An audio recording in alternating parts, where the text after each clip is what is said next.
नमस्कार, आदाब, सत श्री अकाल। मैं विकास अग्रवाल, फार्मासिस्ट, आपका आपके अपने चैनल फार्मा डिजिटल में हार्दिक स्वागत करता हूं।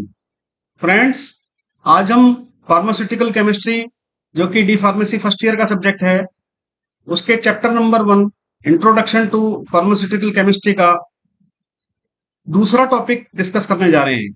इस टॉपिक का नाम है source and types of errors.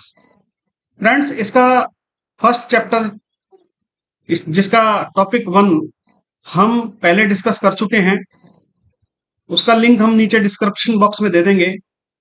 So now let's get started. Friends, हमारी मैन्युफैक्चरिंग लाइन के अंदर बहुत सारे एरर्स आ जाते हैं। इनमें कुछ मानव निर्मित होते हैं, कुछ मशीनों से होते हैं, कुछ सप्लाई से होते हैं और उनकी कुछ की और कुछ अन्य वजहें होती हैं। तो आओ हम एक एक करके इनका विश्लेषण करते हैं, इनके बारे में डिस्कस करते हैं। सबसे पहले ह्यूमन एरर यानी मानवीय भूल।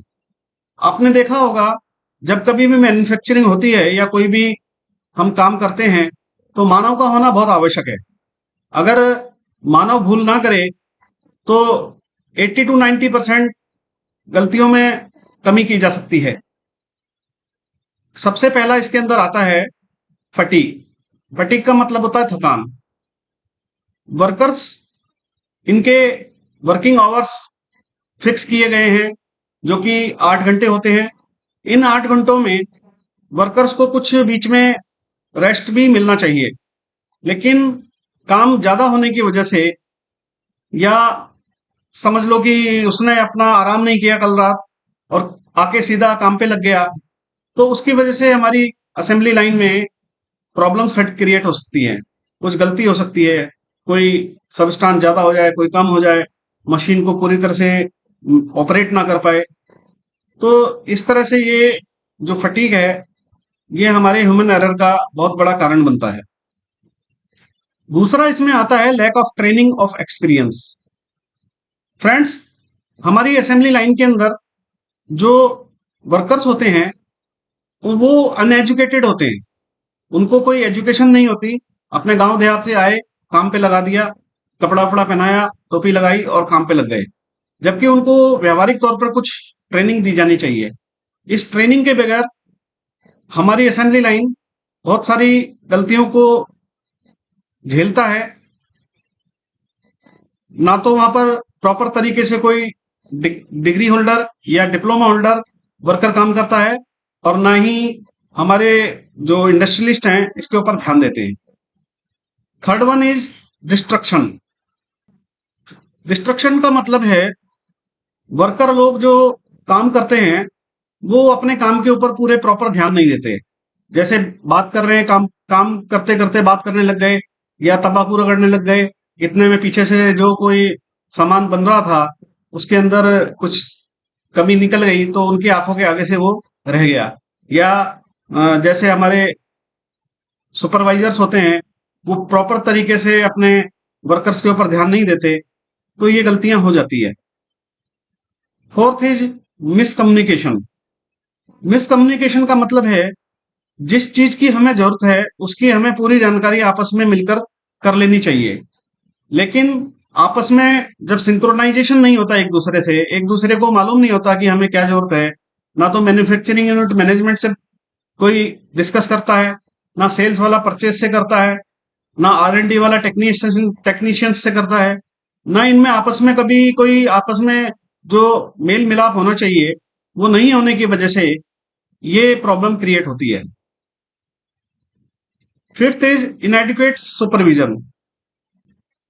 ये प्रॉब्लम तब आती है जब हमारे पास प्रॉपर तरीके से ट्रेंड सुपरवाइजर ना हो, हमारे टेक्नीशियंस ना हो, तो वो जो मैन्युफैक्चरिंग लाइन है उसके अंदर ढंग से मैन्युफैक्चरिंग कराने में अक्षम रह जाते हैं।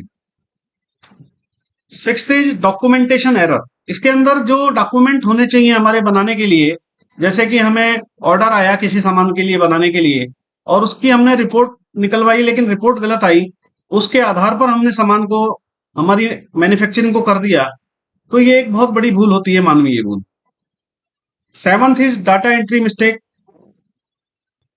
अब ये बहुत बड़ी भूल होती है। जैसे मान लो हमने किसी दवाई का एक लॉट तैयार किया, उस लॉट का हमने जो डेटा पोस्ट करना था, जो हमारा डेटा कंप्यूटर में हमें चढ़ाना था, वो हमने गलत चढ़ा दिया, उसके अंदर इन्वेंट्री गलत कर दी, उसके बैच नंबर को गलत कर दिया, तो आगे मार्केट में जाकर उसका रिजल्ट जो है वो गलत मिलेगा।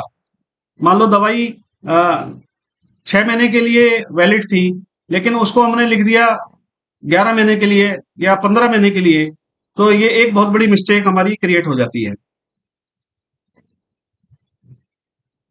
नेक्स्ट है reagents used.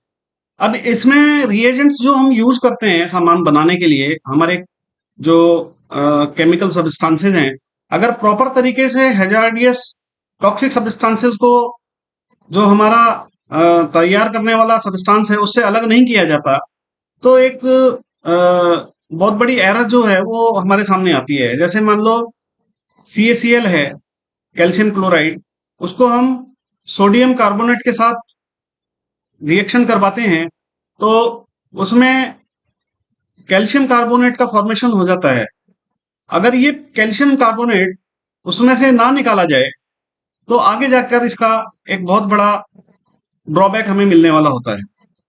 Next is packaging and labelling error.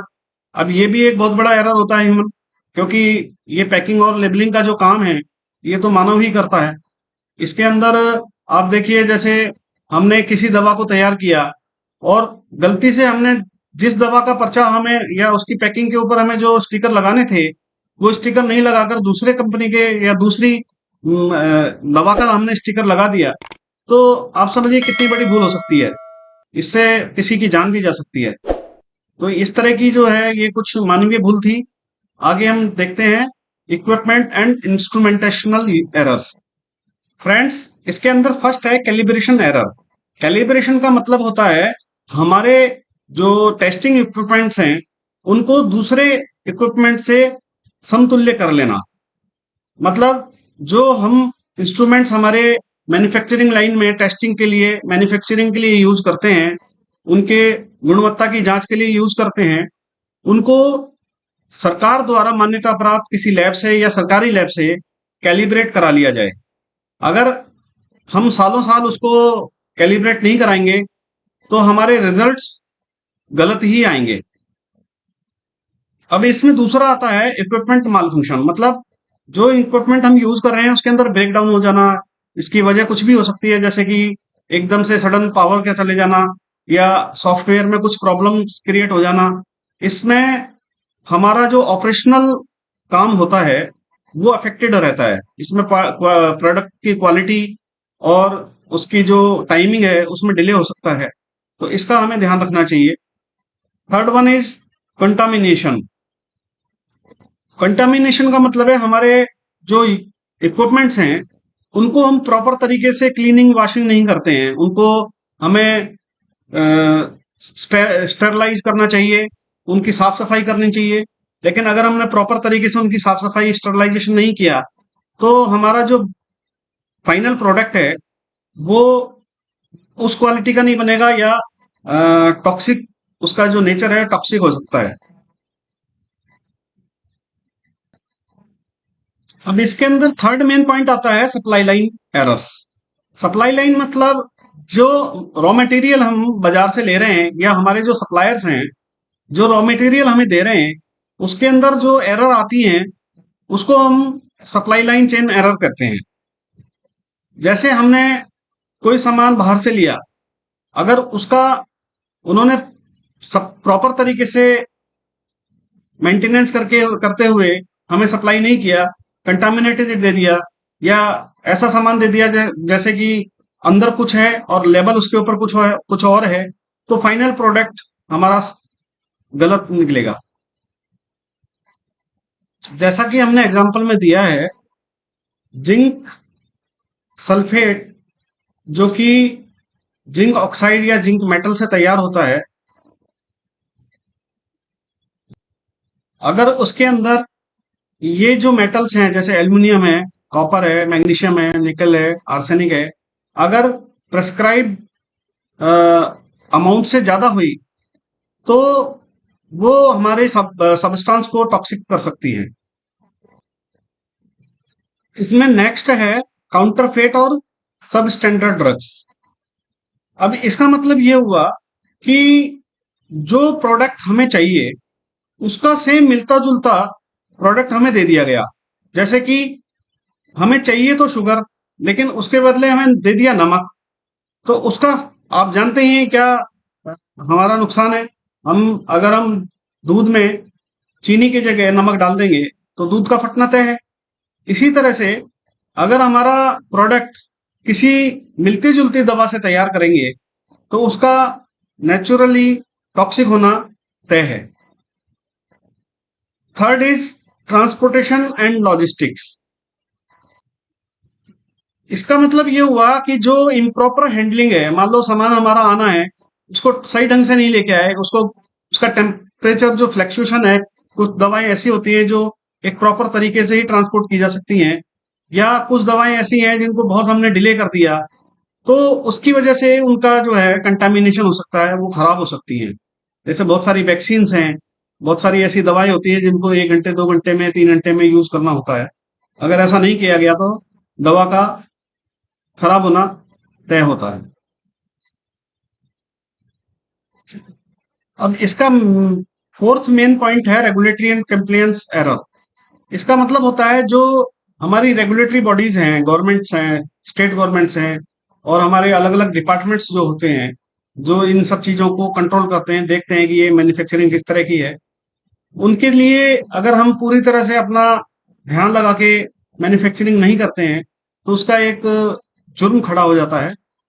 आइए देखते हैं इसके मेन पॉइंट्स क्या क्या हैं। इन एडवोकेट डॉक्यूमेंटेशन। अगर हम बैच रिकॉर्ड को या सिस्टम जो हमने बनाया एसओपी यानी कि स्टैंडर्ड ऑपरेटिंग प्रोसीजर, उसको या रेगुलेटरी जो फीलिंग्स होती हैं, जो नियम कायदे हैं, उनके हिसाब से हमने अगर हमारी मैन्युफैक्चरिंग नहीं की तो हमारा एक ये लीगल कंप्लायंस है, या यूं कहें कि हमने एक जुर्म कर दिया है। Second one is non compliant manufacturing practices. इसके अंदर हम प्रॉपर तरीके से अगर मैन्युफैक्चरिंग नहीं करते हैं, क्योंकि हमारा जो ड्रग एंड कॉस्मेटिक एक्ट है उसके अंदर हमारी मैन्युफैक्चरिंग से रिलेटेड कुछ नियम कायदे बनाए हैं जो कि शेड्यूल एम के अंदर है। वो आगे हम पढ़ेंगे हमारे लॉ एंड एथिक्स के अंदर। तो अगर हम जीएमपी यानी कि गुड मैन्युफैक्चरिंग प्रैक्टिस को नहीं फॉलो करते हैं तो हमारा ये कंप्लायंस क्रिएट होता है। Next one is inaccurate labelling and advertisement. अब जैसे कि हमने हमारा प्रोडक्ट बनाया लेकिन उस प्रोडक्ट को हमने ढंग से लेबल नहीं किया, हमने प्रोडक्ट कुछ और था और लेबल उसके ऊपर कुछ और कर दिया, तो ये एक जुर्म होता है। इसके लिए हमें सजा भी हो सकती है। और साथ ही एडवर्टाइजमेंट हमें उस प्रोडक्ट की बहुत सोच समझ के करनी होती है। हमें किसी तरह का ऐसा गारंटी या दावा नहीं करना होता कि इस दवा को लेने से हम पूरी तरह से ठीक हो जाएंगे, या हम गारंटी करते हैं कि जैसे ये रोड पे आपने देखा होगा बंगाली दवा खाना, हिमालय आयुर्वेद वाले, ये गारंटी शर्तिया इलाज है, हम ये कर देंगे वो कर देंगे। इस तरह का जो प्रचार है ये हम इस पैथी के अंदर नहीं कर सकते हैं। Drug and magic remedies act के अंदर इसका पूरी तरह से रोक है। तो फ्रेंड्स, आज हमने देखा कि जो एरर्स हैं वो किस तरह के हो सकते हैं, कहाँ से हो सकते हैं, और किस तरह की हमें कंप्लायंस करनी होती है। मुझे उम्मीद है आपको ये चैप्टर अच्छे से समझ आया होगा। आप इस चैप्टर को पढ़ें, दोबारा पढ़ें, तिबारा पढ़ें, समझें और इसके नोट्स बनाएं। अगर आप ये नोट्स बनाकर अच्छे से याद कर लेते हैं तो मैं आपको गारंटी देता हूं आपको अच्छे मार्क्स लाने से कोई नहीं रोक सकता। सो फ्रेंड्स, अगर आपको ये लेक्चर अच्छा लगा तो आप शेयर कीजिए, सब्सक्राइब कीजिए, कमेंट्स कीजिए और बेल आइकन को दबाइए।